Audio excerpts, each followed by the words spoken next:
Ya, shalom Bapak Ibu sekalian.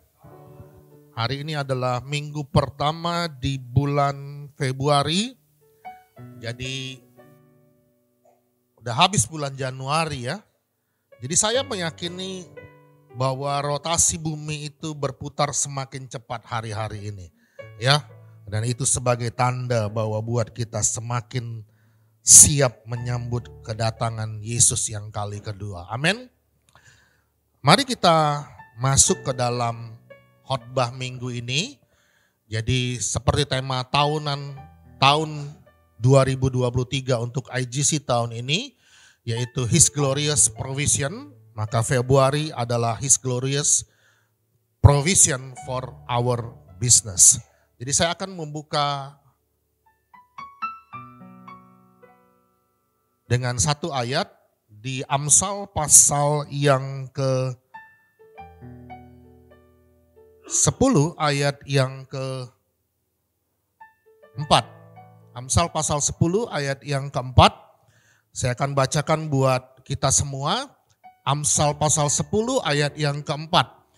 Tangan yang lambat membuat miskin, tetapi tangan yang rajin menjadikan kaya.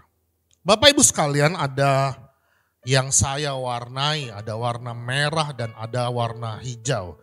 Jadi di slide yang ditampilkan hari ini ada warna-warna yang berbeda supaya kita mengerti bahwa ada hal-hal yang penting yang mau digali dari kata-kata tersebut, dari ayat tersebut. Jadi dikatakan tangan yang lamban membuat miskin, tetapi tangan orang rajin menjadi kaya. Kata lamban dan rajin. Ya. Jadi bukan lawan rajin apa? Malas. Jadi kata yang tepat di dalam bahasa aslinya, lamban di situ bicara tentang malas. Katakan malas.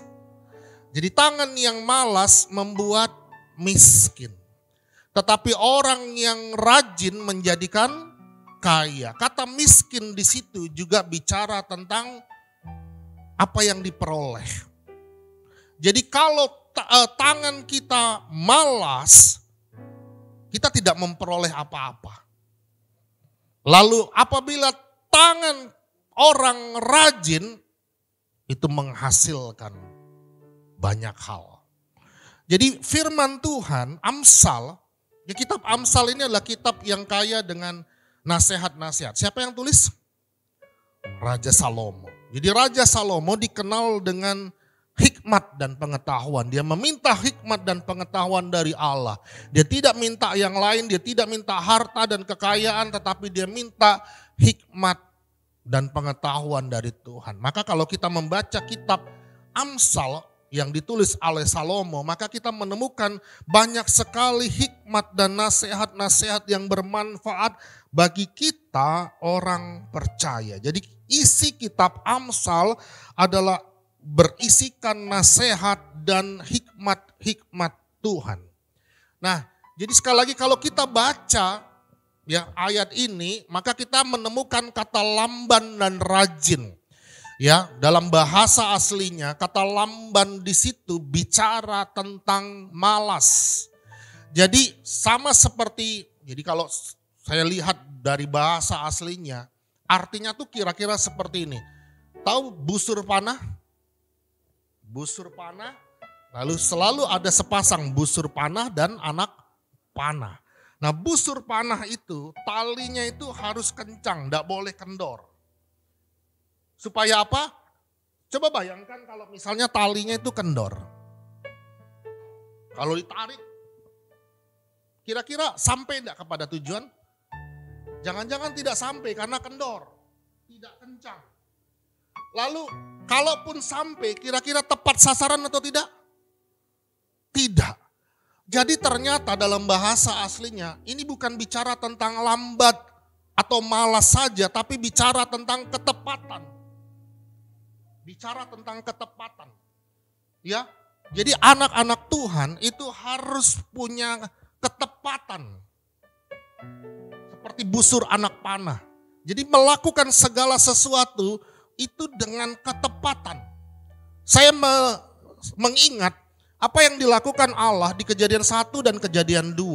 Pada saat penciptaan, ya saya pernah khotbah beberapa minggu yang lalu, Tuhan itu merancangkan segala sesuatu. Katakan merancangkan. Jadi Tuhan juga bikin perencanaan loh. Halo. Jadi kalau anak Tuhan enggak rajin atau enggak pandai bikin perencanaan, Tuhan ngajarin di dalam firman Tuhan, Tuhan ajarin tentang perencanaan. Tuhan saja merencanakan segala sesuatu. Jadi Tuhan kita itu adalah Tuhan yang detail, bukan Tuhan yang sembrono. Tuhan yang semau-maunya. Tapi dia merancangkan segala sesuatu. Dari hari pertama, hari kedua, hari ketiga, hari keempat, hari kelima, baru hari keenam dia menciptakan manusia. Jadi dia merancangkan untuk menciptakan manusia, segala sesuatunya dia ciptakan dulu dengan sempurna. Dia rancangkan hal-hal yang diperlukan manusia dulu, baru dia ciptakan manusia. Jadi Tuhan juga membuat rancangan yang sempurna, yang tepat. Amin. Anak-anak Tuhan juga mesti detail, punya rancangan yang tepat. Supaya apa? Supaya tidak miskin, tidak menghasilkan apa-apa. Hidup kita harus dirancangkan. Hai orang-orang muda, hidupmu harus dirancangkan, masa depanmu harus dirancangkan. Kita kan hidup di dalam kasih karunia. Oh, seperti itu ya? Saya sebagai gembala, saya harus bilang, enggak seperti itu firman Tuhan. Sudahlah, flow aja, ngalir aja. Banyak orang menganggap pekerjaan itu ada yang seperti ini. Mereka benar-benar bekerja dengan serius sampai banting tulang. Tahu banting tulang? Siapa yang tahu banting tulang? Kalau ada yang tahu, tolong maju ke depan jelaskan. Kayak mana banting tulang itu? Dan sekalian praktekkan. Kayak mana banting tulang itu? Ada yang tahu? Desmin tahu ya? Sering kan dengar istilah banting tulang? Kayak mana itu banting tulang? Kerjanya begitu keras. Tapi ada juga yang bilang seperti ini. Ngapain kerja begitu keras? Kan akhirnya juga Tuhan sediakan segala sesuatunya. Ngapain studi terlalu serius? Kan Tuhan siapkan masa depan kita.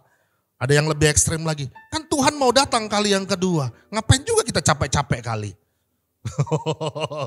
Ada orang yang melihat pekerjaan itu dengan definisinya masing-masing. Tapi hari ini coba kita melihat pekerjaan dari sisi Injil, dari sisi firman Tuhan. Apa saja yang firman Tuhan definisikan tentang pekerjaan itu. Ya tadi kan kalau saya sebutkan berarti ada beberapa golongan yang mendefinisikan pekerjaan itu dengan definisinya sendiri, dengan asumsinya sendiri. Maka kita kembali kepada firman Tuhan. Apa sih pekerjaan itu menurut firman Tuhan?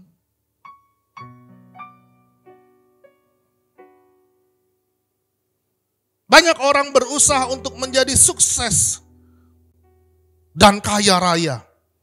Banyak yang mendefinisikan kesuksesan itu dengan memiliki segala sesuatu. Tapi apakah itu yang dimaksudkan oleh firman Tuhan? Ada yang bilang ini semua sementara. Raja Salomo juga bilang semuanya kan sia-sia. Jadi karena semuanya sia-sia, ngapain kita capek-capek? Ini ekstrim-ekstrim yang terjadi dalam kehidupan sehari-hari dan terjadi dalam kehidupan orang-orang Kristen. Ada cara pandang yang berbeda-beda menanggapi pekerjaan. Ada anak-anak muda yang waktu mahasiswa atau studi di sekolah ikut beberapa retreat lalu kemudian ada altar call, lalu memutuskan untuk memilih menjadi hamba Tuhan. Ditanya, kenapa mau jadi pilih hamba Tuhan? Ya karena jadi hamba Tuhan itu hidupnya terjamin. Pasti diberkati katanya. Enggak seperti hidup di sekuler, penuh dengan cobaan dan godaan. Sebentar-sebentar harus nyuap atau disuap. Penuh banyak lika-liku kalau dunia sekuler. Kalau di dunia spiritual, di dunia rohani, kan hidupnya enak, terjamin, dijamin oleh Tuhan katanya. Memang tidak jadi hamba Tuhan tidak dijamin Tuhan.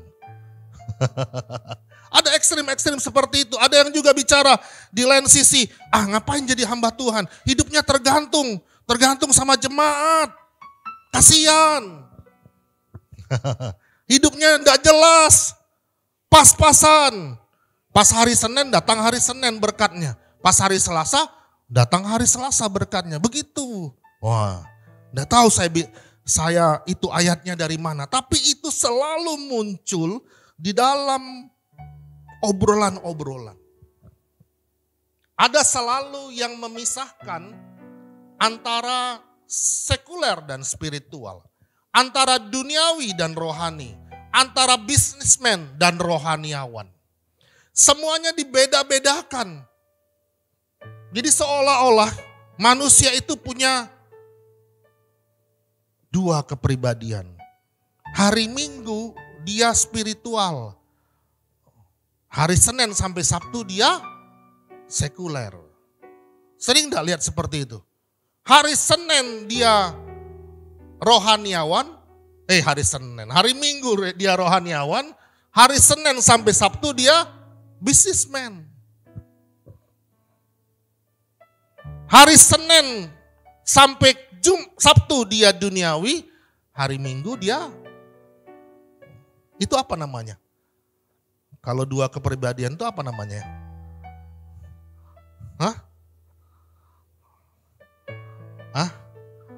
Enggak tahu lah, Bu Gembala yang tahu. Saya lupa itu apa itu namanya. Jadi apakah seperti itu firman Tuhan berkata, menjelaskan kepada kita? Nanti di ayat terakhir, Kolose 3:23, lakukanlah segala sesuatu bukan kepada manusia tetapi kepada Tuhan. Bukan seperti kepada manusia tapi kepada Tuhan. Jadi artinya enggak ada bedanya. Spiritual, sekuler, rohani, duniawi, rohaniawan, bisnismen, satu itu. Ya, kadang-kadang dibedakan. Oh, ini kaum imam-imam, ini kaum raja-raja. Dari mana judulnya? Perjanjian Baru bilang apa? Kamulah imamat yang rajani, umat yang kudus. Jadi enggak ada dong beda-bedanya. Kemarin waktu Natal, Oikumene sesumsel, itu saya mau tertawa karena geli, tapi juga menangis karena tersindir. Jadi ada orang yang tidak sama dengan kita. Dia bilang sama saya, sama kami lah, dia tanya. Tapi dia tanyanya dengan nyebut nama saya. Pak Yo, kenapa ya di kalian itu kalau ibadah, itu harus ada kursi VIP. Kursi baris pertama, kursi baris kedua, kursi baris berikutnya. Kalau kami ibadah sama, mau dia siapapun. Siapa yang datang duluan, ya depanlah dia. Yang di belakang, ya di belakanglah dia. Sampai di pelataran. Semua sama, enggak dibeda-bedakan. Kami hari Jumat ibadah sama katanya, enggak ada beda. Tapi di Kristen kok kayak gitu ya katanya. Terus saya karena ada hamba-hamba Tuhan lain. Yang lebih senior silakan jawab, saya bilang. Terus saya ke toilet. Karena apa itu bisa terjadi? Nggak tahu. Tapi itu adalah tradisi kebudayaan yang dibuat. Bukan berdasarkan firman Tuhan. Jadi ada hal-hal yang terjadi di dalam dunia ini karena opini-opini dan cara berpikir. Padahal kita itu adalah satu di dalam Kristus. Kita adalah imamat yang rajani. Nah, terus ya, bagaimana firman Tuhan menanggapi tentang pekerjaan? Tadi saya menyinggung bahwa dari awal Tuhan itu dari kitab Kejadian pasal 1 Tuhan itu menunjukkan bahwa Dia sendiri apa? Bekerja. Katakan Tuhan bekerja. Tuhan itu bekerja. Dia menciptakan langit dan bumi. Dia adalah pribadi yang kreator. Yang menciptakan hari pertama, dia berfirman dengan firman. Maka berfirmanlah Allah, maka jadi. Hari kedua juga seperti itu. Maka berfirmanlah Allah, maka jadi. Hari pertama, kedua, ketiga, keempat, kelima. Pas waktu hari ke-6, pernahkah kita memperhatikan dengan seksama? Apakah Tuhan berfirman dan lalu jadi? Tidak. Waktu Tuhan menciptakan manusia, maka polanya berbeda. Tidak dikatakan berfirmanlah Allah lalu jadi, tapi dikatakan oleh firman apa? Maka Tuhan membentuk debu tanah itu menurut gambar dan rupa Allah, lalu dihembuskannya, maka jadilah manusia. Jadi berbeda cara Tuhan menciptakan manusia pada hari pertama sampai hari kelima. Dia ciptakan ciptaannya dengan firman-Nya, tetapi pada hari ke-6 dia menciptakan manusia dengan tangannya dan lalu hembusan nafasnya. Jadi dia ciptakan manusia berbeda. Bahkan disebutkan dia ciptakan manusia apa katanya? Segambar dan serupa dengan Allah. Cuma manusia yang segambar dan serupa dengan Allah, tidak ada lagi ciptaan Allah yang lain yang segambar dan serupa dengan Allah. Pernahkah kita memikirkan hal ini? Kenapa Tuhan menciptakan menjadi ciptaan satu-satunya buat manusia itu segambar dan serupa dengan Allah?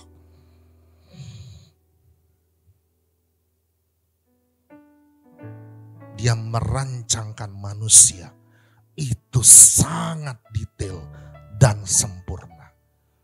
Supaya apa? Supaya hari ini Bapak Ibu sekalian, kita orang percaya juga belajar buat detail dan sempurna. Karena apa? Karena saya dan Anda diciptakan segambar dan serupa dengan Allah. Amin. Jadi Amsal tadi mengajarkan buat kita untuk tidak jadi malas, tapi jadi rajin. Supaya apa? Supaya kita jadi kaya, menghasilkan banyak hal. Amin. Amin. Sama seperti Allah menghasilkan banyak hal. Allah mencipta manusia supaya manusia itu berdaya upaya. Bukan tidak berdaya. Tapi manusia berdaya upaya. Karena dia diciptakan berbeda dibanding ciptaan-ciptaannya yang lain. Dia ciptakan kita berbeda.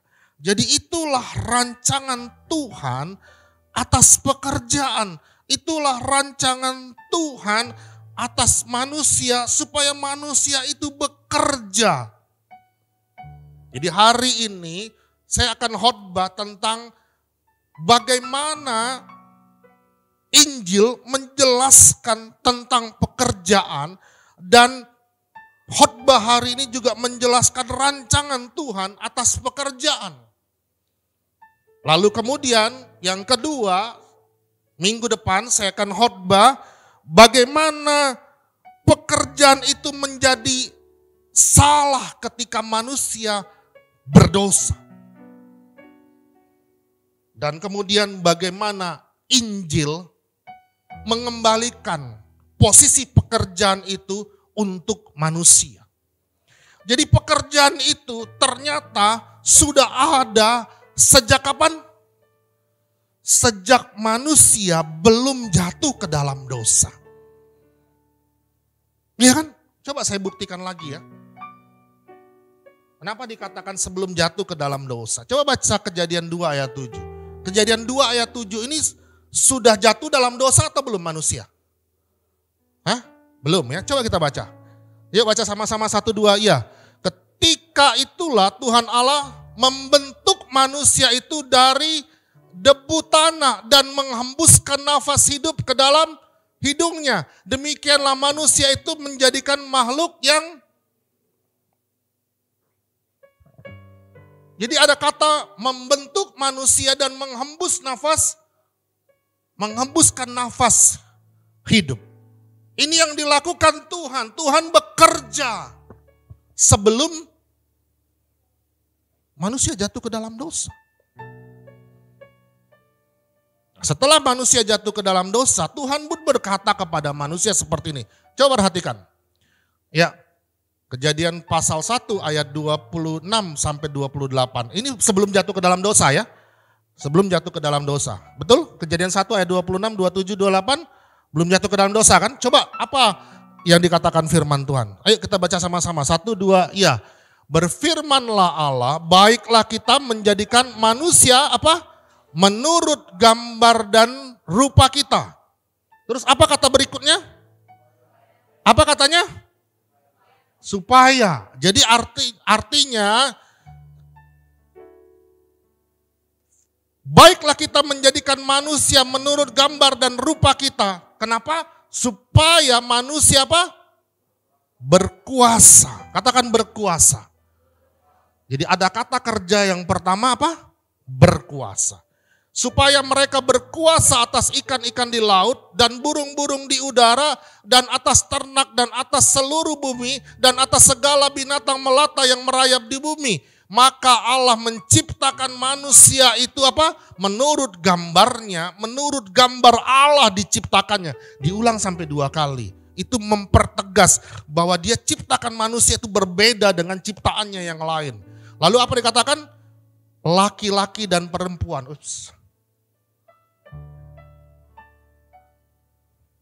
Laki-laki dan perempuan diciptakannya mereka. Allah memberkati mereka. Lalu perhatikan.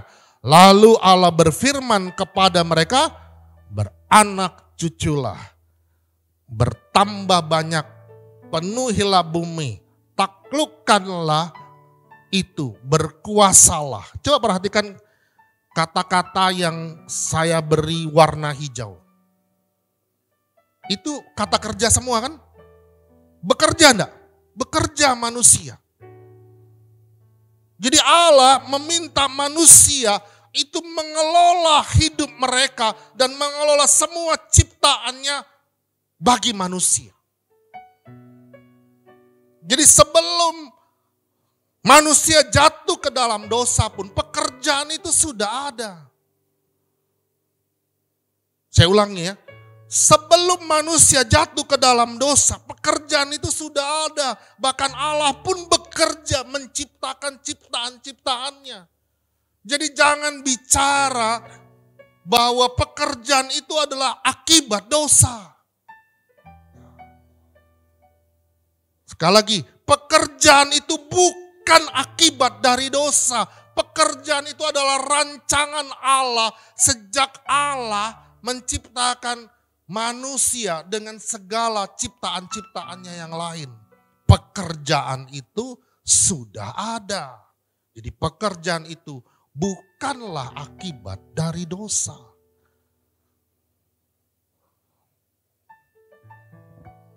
Terus, yuk Kejadian 2 ayat 15. Ini sudah jatuh ke dalam dosa atau belum? Belum, ayo kita baca. 1, 2 ya. Tuhan Allah mengambil manusia itu menempatkannya ke dalam Taman Eden untuk apa? Untuk mengusahakan dan memelihara.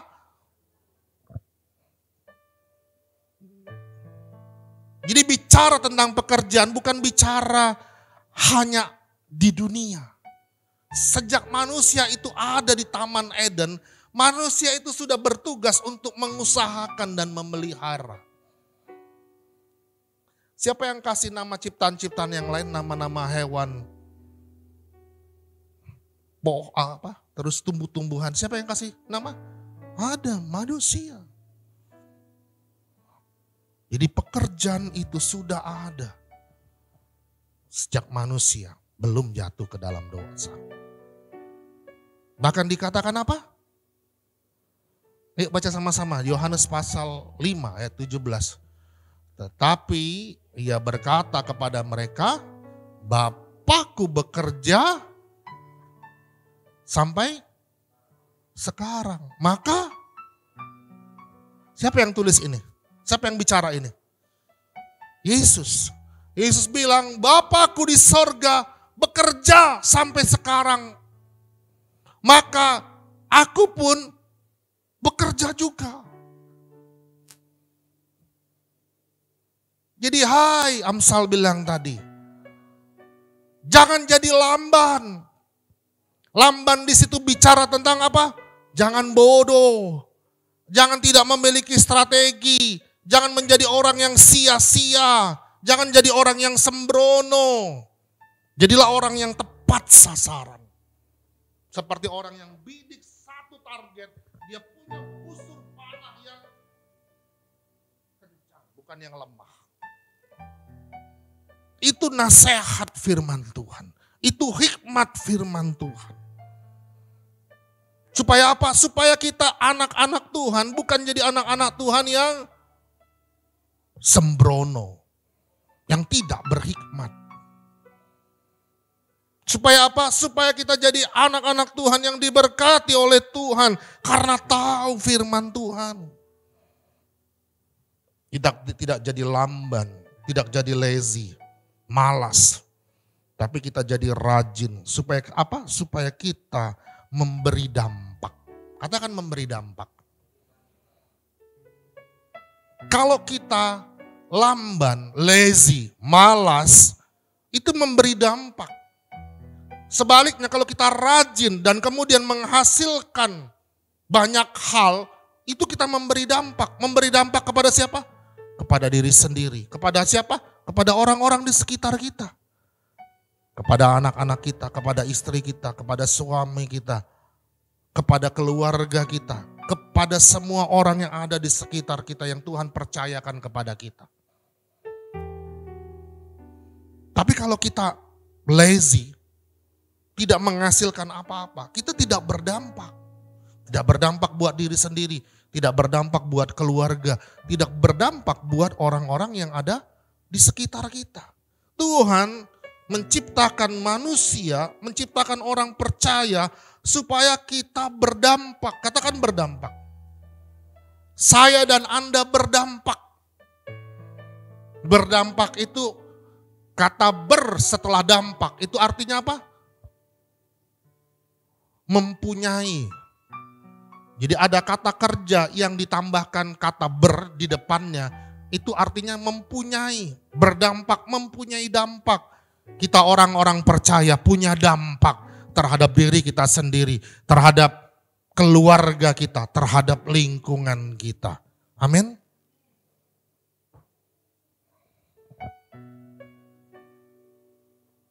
Kemudian mari kita lihat Amsal pasal 27 ayat yang ke-18.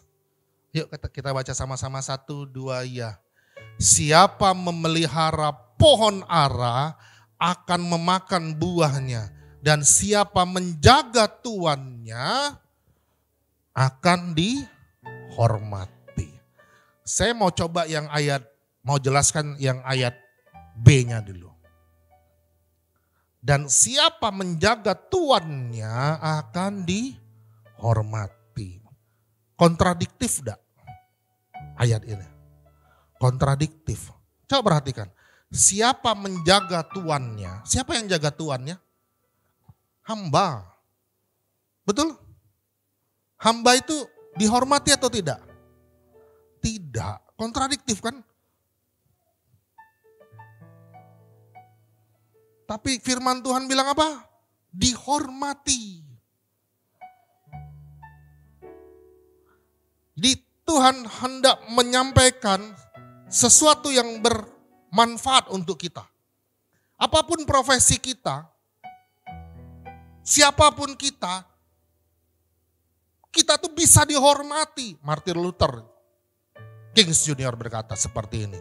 Kalau engkau menjadi tukang sapu jalan, maka tampillah sebagai tukang sapu jalan yang berkata kepada dunia, aku bertanggung jawab terhadap kebersihan kota ini. Dan aku mengerjakannya dengan sangat serius.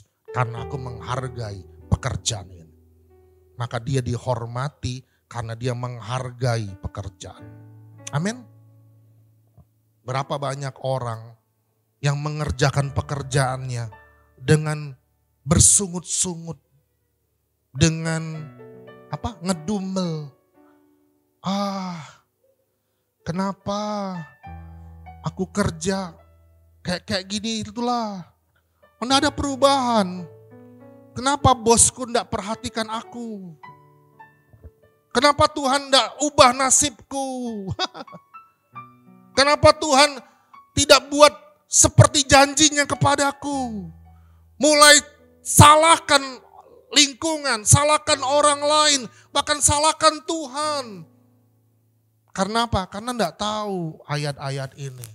Kalau dia tahu ayat ini, maka pasti cara pandangnya berubah, cara pandangnya berbeda. Karena dia ngerti bahwa apapun profesinya, apapun pekerjaannya, pasti Tuhan hormati. Kalau Tuhan hormati, manusia pasti hormati. Karena kalau dia tahu itu, maka dia mengerjakannya dengan sungguh-sungguh, dengan berbeda. Katakan berbeda. Siapa menjaga tuannya akan dihormati. Nah, itu ayat B-nya. Kalau ayat A-nya saya menemukan seperti ini. Siapa memelihara pohon ara? Pohon ara itu bicara tentang apa? Jadi katakan siapa memelihara pohon ara akan memakan buahnya. Pohon ara itu bicara tentang Yesus sendiri. Siapa yang ada Yesus di dalam hidupnya, dia pasti menghasilkan banyak buah. Amin. Siapapun kamu, apapun pekerjaanmu, apapun profesimu, dengarkan firman Tuhan. Kau pasti dihormati. Kalau engkau menghargai pekerjaanmu, engkau mengerjakannya dengan sungguh-sungguh, kau pasti dihormati. Kau pasti menghasilkan banyak buah. Amin. Sudahlah Pastor, kita kan hidup di dalam kasih karunia. Terus ya sudah, nikmati saja kasih karunia itu. Hidup di dalam kasih karunia itu bukan karunia menikmati. Anda dari awal Tuhan suruh kita mengelola. Tuhan memberikan kepercayaan, memberikan tanggung jawab kepada kita. Jadi Tuhan, coba perhatikan, dikatakan apa? Setialah engkau dalam perkara-perkara kecil, maka aku akan memberikan perkara-perkara yang besar. Kalau hal-hal yang kecil, kita bisa kasih hasil yang baik. Kapasitas kita naik enggak? Otomatis naik. Tapi kalau hal-hal yang kecil, kita enggak bisa bereskan. Orang yakin enggak kita bisa selesaikan hal yang lebih besar? Tidak bisa. Kapasitas itu naik dengan sendirinya. Kalau kita melatih hidup kita, kita menaikkan kapasitas hidup kita. Juara itu, kapan dia menang? Bukan di atas ring tinju buat seorang petinju. Bukan di putaran lapangan seorang atlet lari, bukan. Dia jadi juara waktu dia berlatih. Kapan anak-anak Tuhan itu naik kapasitas hidupnya, naik imannya? Kapan? Waktu ada masalah. Begitu? Bukan waktu ada masalah. Waktu kehidupan sehari-harinya, bagaimana dia melatih hidupnya. Dia jadi juara, itu adalah resultnya, hasil akhirnya. Yang menentukan adalah latihannya. Kalau dia tidak pernah berlatih, tiba-tiba dia jadi juara renang. Tidak bisa berenang. Bisa dia tiba-tiba jadi juara renang? Mana ada seperti itu. Hiduplah dalam kasih karunia. Sontoloyo. Saya percaya jemaat di tempat ini bukan jemaat yang sontoloyo. Ya. Nggak ada seperti itu. Seorang pemenang itu bukan pada saat pertandingan.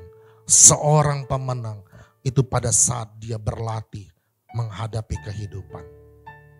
Dia tenang, dia tahu bagaimana dia harus menyelesaikan pekerjaan, dia tahu bagaimana harusnya bersikap, dia tahu bagaimana harus mengambil keputusan. Betul?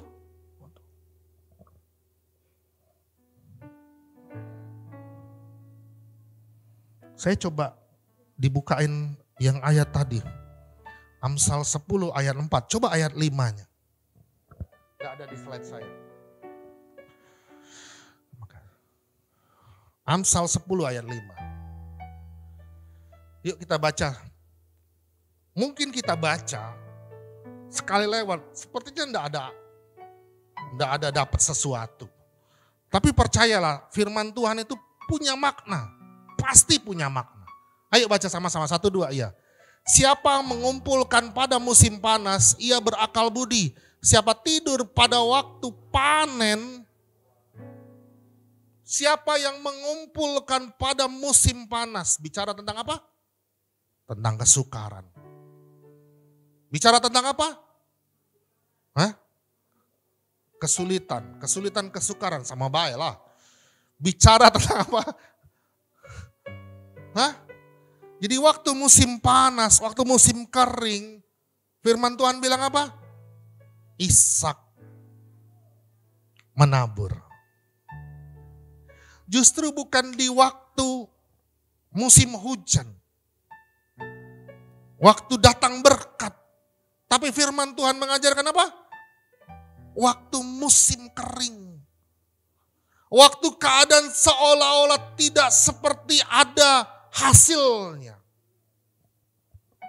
Aku ngapain kerjain ini? Nggak ada hasilnya kok. Sekarang pasar lagi lesu. Kalau Ishak lihat kondisi itu, Ishak nabur enggak? Kalau Ishak lihat situasi waktu itu, waktu zaman dia hidup, dia nabur atau enggak? Enggak. Tapi Ishak puji Tuhan, dia tidak lihat situasi dan keadaan. Dia dengar firman Tuhan dan dia tabur. Hai, dengarlah firman Tuhan, bukan dengar situasi dan keadaan, bukan lihat situasi dan keadaan, tapi lihat firman Tuhan. Apa yang firman Tuhan katakan? Ishak menabur. Lalu dikatakan apa? Dia menuai berapa kali lipat? Dia menghasilkan banyak buah. Siapa mengumpulkan pada musim panas, ia berakal budi. Siapa tidur pada waktu panen, dia membuat malu. Bapak Ibu sekalian, hari ini kita belajar bagaimana pekerjaan itu diciptakan Tuhan bagi manusia. Dan pekerjaan itu sudah ada sejak di Kejadian pasal 1 dan pasal 2. Tadi kita baca beberapa ayat. Dan waktu manusia diciptakan, bahkan sebelum manusia diciptakan, Tuhan sudah kasih tunjuk bagaimana dia menciptakan manusia. Dan ciptaan-ciptaan lainnya. Dia menciptakan manusia itu sangat spesial. Karena memang manusia itu spesial. Segambar dan serupa. Tidak segambar dan serupa dengan macan. Tidak segambar dan serupa dengan naga. Tidak segambar dan serupa dengan raja wali.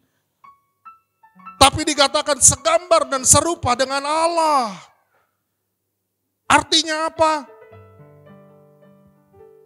Artinya kita punya sifat yang sama seperti Allah. Allah yang rajin, tiap-tiap hari dia menciptakan. Dari hari pertama, hari kedua, hari ketiga, sampai hari ke-6. Ada sesuatu yang dia ciptakan. Dia bekerja dan dia menghasilkan. Anda dan saya yang segambar dan serupa dengan Allah. Kita pun juga bisa seperti Allah. Menciptakan, menghasilkan. Tiap hari ada sesuatu dampak yang bisa kita berikan bagi diri kita sendiri, bagi lingkungan, bagi orang-orang yang ada di sekitar kita. Saya sering bicara buat anak-anak muda. Hari-hari ini tidak gampang. Sebenarnya hari-hari ini gampang ya. Karena segala sesuatu ada dalam genggaman. Mau apapun. Tinggal pencet. Gitu kan? Datang sendiri. Asal bayar. Kalau enggak bayar enggak datang. Yang ada tagihan yang datang. Jadi datang sendiri. Coba kalau bayangkan zamannya kita. Maksudnya zaman kami dulu. Orang-orang yang usianya di atas 40. Enggak bisa tiba-tiba datang sendiri gitu kan. Apa yang datang sendiri tiba-tiba? Maling gitu ya. Pencuri gitu. Ini bisa datang sendiri, tinggal pesan, tinggal pencet. Semuanya dari manapun bisa datang pesanan kita itu. Semuanya dininabobokan dengan teknologi. Kalau dulu untuk mendapatkan sesuatu kita tuh harus berjuang, berdaya upaya. Kalau sekarang, wah, gampang. Karena gampang, lalu kita gampangan. Hidupnya gampangan. Hei orang-orang muda. Hei muda, jangan muna. Muda. Hai orang-orang muda, hidupmu jangan gampangan. Tuhan merancangkan segala sesuatu. Supaya apa? Supaya kita ngerti. Tuhan pun merencanakan. Kita pun juga harus merencanakan apa yang ada di depan kita, masa depan kita. Jangan sembrono. Tuhan kita bukan Tuhan yang sembrono.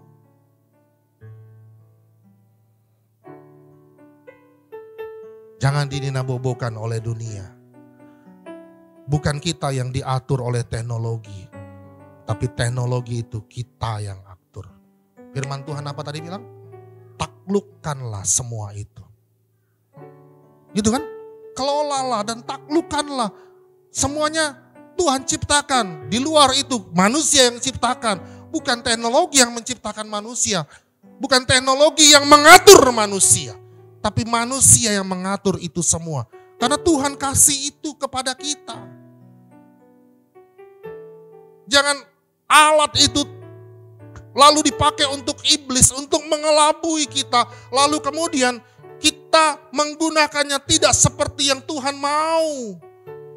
Tuhan memberkati kita supaya kita menggunakannya seperti azasnya, seperti manfaatnya. Nak, jangan pegang pisau. Pisau itu berbahaya. Iyalah berbahaya kalau buat potong tangan sendiri atau potong tangan orang. Kalau buat potong cabai, ya bergunalah dia. Amin. Tahu manfaatnya. Nak, jangan pegang handphone. Kalau manfaatnya benar, seperti apa? Seperti pisau tadi. Bermanfaat. Saya kadang-kadang juga ngomong sama 3 anak saya.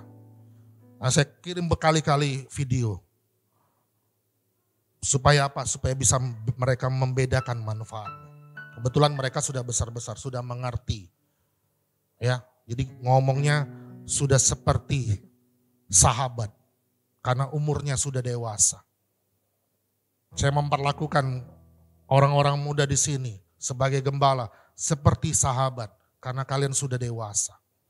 Tahu diomongin, tahu dinasehati oleh orang tua, oleh gembala. Amin. Tuhan menciptakan segala sesuatu untuk manusia kelola. Untuk manusia bisa pakai menjadi saluran berkat untuk hidupnya. Apapun posisimu, apapun pekerjaanmu, itu Tuhan yang kasih kepercayaan. Karena Tuhan yang kasih kepercayaan, maka kelolalah sedemikian rupa supaya hidupmu boleh menjadi berkat untuk dirimu sendiri, untuk anak-anakmu, untuk suamimu, untuk istrimu, untuk keluargamu, untuk orang-orang yang ada di sekitarmu, supaya hidupmu menghasilkan dampak seperti firman Tuhan.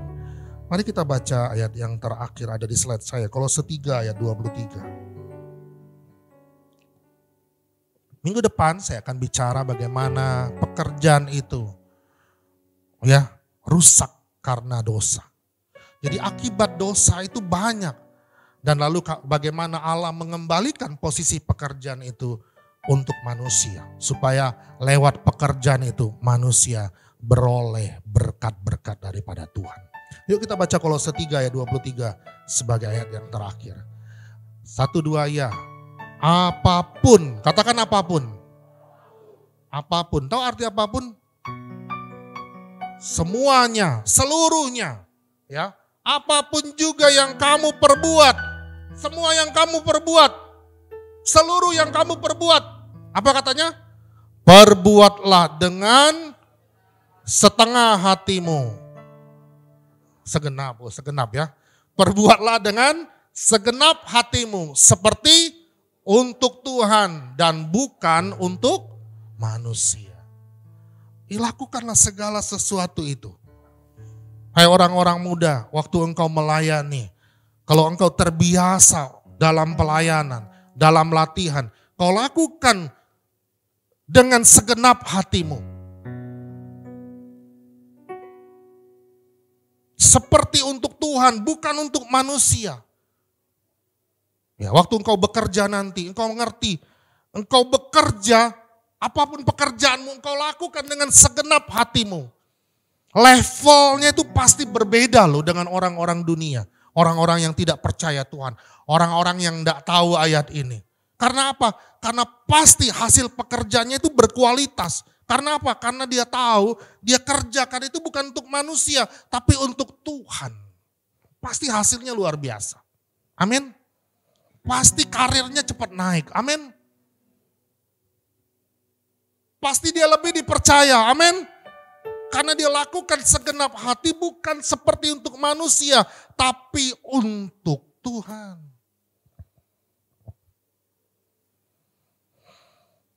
Kami dulu di dalam pelayanan mahasiswa dibentuk. Ya.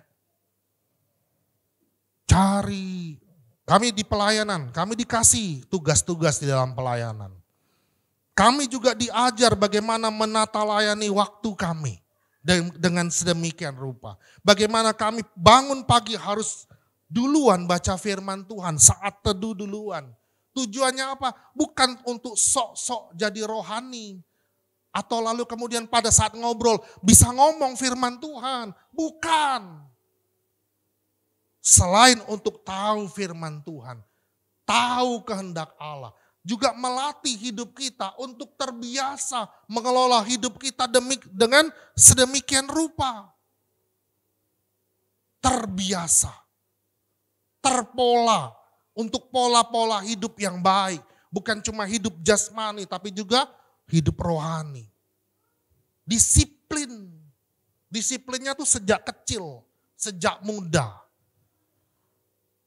Terus waktu kami harus misalnya ikut camp, ikut retreat, ada biaya, bayar, bukan dibayarin kalau kami dulu. Cari, kami diajar untuk cari. Supaya kami ngerti cari uang itu tidak gampang. Kami menghargai. Tanya Bu Gembala, ya, kami jualan sembako, jualan parcel, jualan apa? B2 kecap, jual apa lagi? B1 SS. Apa B1 SS tuh?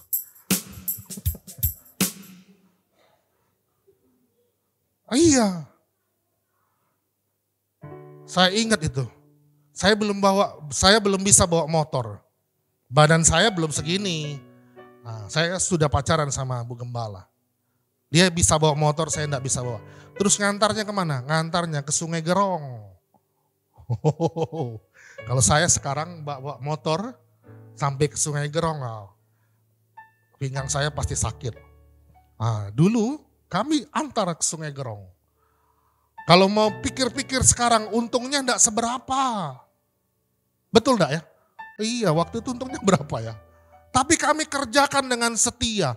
Dan waktu kami kerjakan semuanya dengan setia, kami jadi sadar, oh iya, kami belajar melayani, belajar setia untuk bertanggung jawab. Belajar apa lagi? Belajar berkorban. Dan hal-hal itu membekali kami dalam dunia pekerjaan kami hari-hari ini. Dalam pelayanan hari-hari ini. Jadi itu tidak terjadi tiba-tiba. Makanya saya tadi bilang seorang pemenang, dia mendapat kemenangannya bukan pada saat bertanding atau berperang. Tapi pada saat mereka latihan dalam kehidupan. Waktu engkau melayani di depan, waktu engkau mempersiapkan dirimu waktu latihan, waktu engkau ingat ayat ini, engkau sedang melatih hidupmu untuk menaikkan kapasitasmu, sehingga waktu berkat-berkat itu datang kepadamu, kapasitasmu itu sudah disiapkan oleh Tuhan. Untuk apa? Untuk berkat itu engkau kelola dengan lebih baik supaya bisa menghasilkan dampak bagi dirimu sendiri dan bagi banyak orang. Amin. Anggur itu, anggur baru yang dicurahkan itu dari sorga, itu akan jadi berkat. Kalau apa? Kalau apa firman Tuhan bilang? Kantongnya itu adalah kantong yang baru. Kantong itu bicara apa? Bicara tentang kapasitas. Kalau berkat itu datang, tapi engkau tidak siap untuk terima berkat itu percuma saja, sia-sia. Tuhan mau kita naikkan kapasitas kita. Kita perlu baca firman Tuhan, baca banyak buku, dengar banyak hal-hal yang bermanfaat bagi diri kita. Supaya apa? Supaya kapasitas kita siap untuk terima berkat Tuhan yang lebih lagi. Supaya apa? Supaya kantong itu tidak bocor. Karena apa? Karena kapasitas itu sudah kita siapkan. Hai kita orang-orang muda. Pak Yul masih muda? Karena kita masih bisa berkarya, amin. Iya. Opung masih muda? Masih muda karena Opung masih bisa berkarya. Amin. Kita masih bisa memberi dampak. Bagi diri kita sendiri. Bagi orang-orang di sekitar kita. Amin. Kita bisa jadi berkat.